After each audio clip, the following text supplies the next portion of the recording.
آهای بدجنس، میخواستی من با پدرت ازدواج کنم؟ خجالت نمیکشی؟ ببخشید. عذرخواهیم کرد. راستی ایشون نمیتونه ازدواج کنه. هر وقت مامانه ببخشه بعد ازدواج میکنه. خب اگه مامانتو ببخشه دیگه برای چی باید با یکی دیگه ازدواج کنه؟ شما متوجه نمیشی. میگه وقتی مامانتو فراموش کنم یعنی که اونو بخشیدمش. اون نمیتونه مامانمو فراموش کنه. شما با یکی دیگه ازدواج کنیم.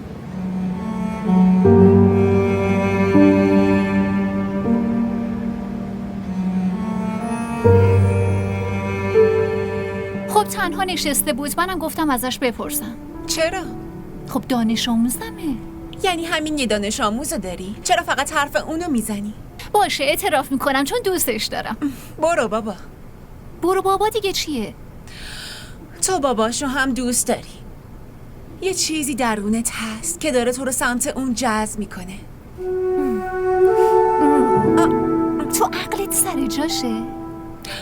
در واقع تو داری الان قضیه دل و عقل ربط میدی. اشتباه میکنی. به نفعت نیست.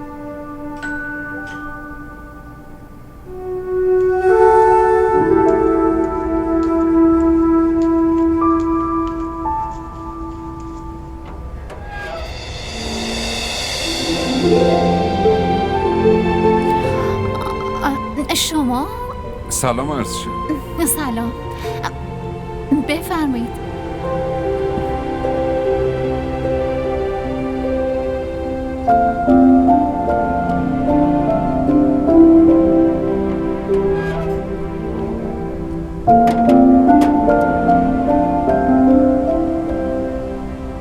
میدونید برای چی اومدم؟ بفرمایید. اگه بشنوید ناراحت میشی. از کجا میدونید؟ برای اینکه اینطوری حس میکنم.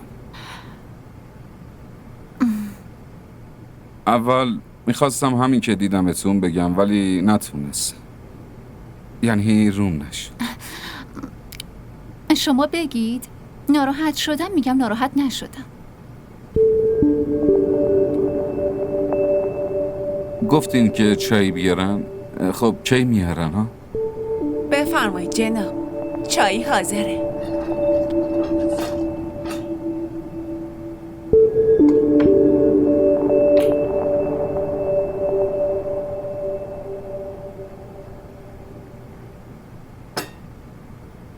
دیدم دارید یواشکی به حرفام گوش میدی.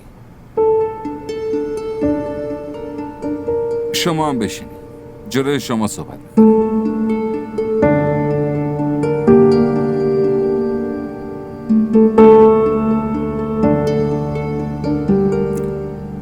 خب اومده بودم به هانیه بگم با هم ازدواج کنیم.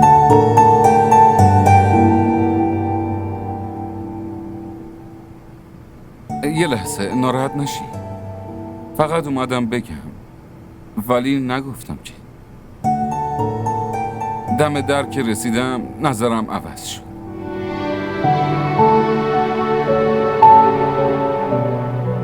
حس کردم دارم از مهوش انتقام میگیرم. البته میخوام انتقام بگیرم. اینم میدونم که اگه خبر ازدواجمو بشنوه خیلی حرص میخوره. چون نتونست با دوست پسرش ازدواج کنه، برای همین خیلی حرص میخوره. از اون طرف پول دارم که شدم.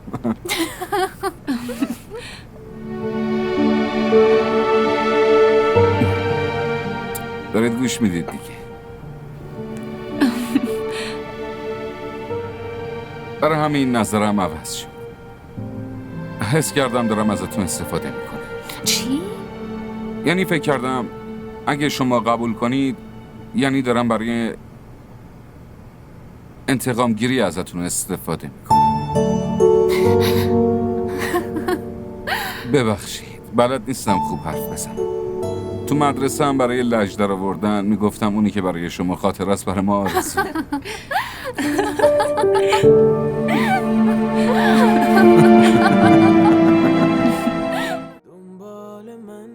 همراه ما باشید و فراموش نکنید که سابسکرایب کنید تا بهترین سریال ها را با دوبله فارسی از تلویزیون دیدی تیوی تماشا کنید.